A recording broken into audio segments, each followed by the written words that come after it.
சென்னை பெசன்ட் நகரில் மகளிர் சுய உதவி குழுவினரின் உணவு திருவிழாவை துணை முதலமைச்சர் உதயநிதி ஸ்டாலின் தொடங்கி வைத்தார்.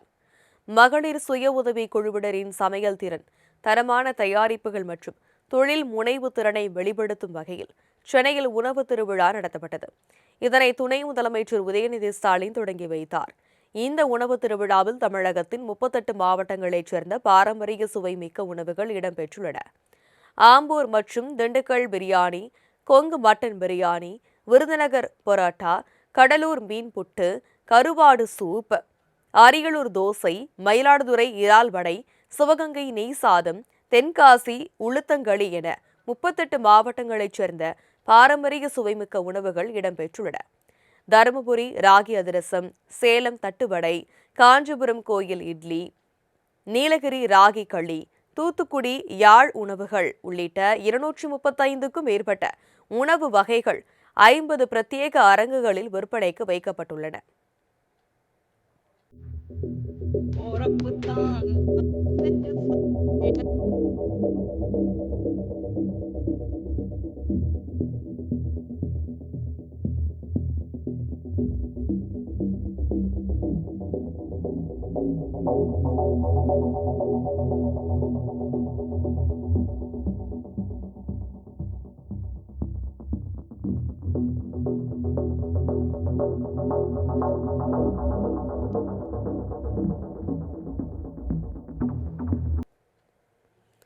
மேலும் அடுப்பில்லா முறையில் தயாரிக்கப்படும் உணவுகள், பனை சார்ந்த பொருட்களும், பாரம்பரிய தின்பண்டங்கள், செட்டிநாடு பலகாரங்களும் 12 அரங்குகளில் வைக்கப்பட்டுள்ளன.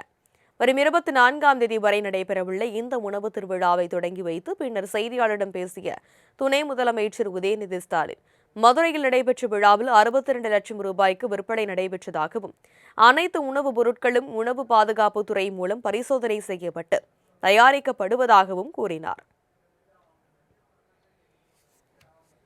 அடுத்த 4 நாட்களுக்கு இங்கே பெசன்ட் நகர் கடற்கரையில் இந்த உணவு திருவிழாவை ஏற்பாடு செஞ்சுருக்கிறோம் அரசின் சார்பாக. அதே மாதிரி கடந்த நவம்பர் மாதம் மதுரையில் இதே மாதிரி ஒரு உணவு திருவிழாவை துவக்கி வச்சுருந்தோம்.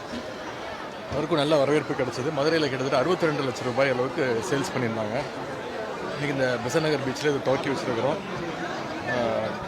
சுத்தமான முறையில் இந்த ஃபுட் சேஃப்டி இதெல்லாம் பரிசோதிக்கப்பட்டு இந்த உணவு இங்கே வழங்கப்படுகின்றது. அரையாண்டு தேர்வு விடுமுறை நாட்களில் குடும்பத்துடன் வந்து மகிழ்ந்து உண்பதற்கு இந்த உணவு திருவிழா சிறந்த வாய்ப்பாக இருக்கும் எனவும் உதயநிதி தெரிவித்தார்.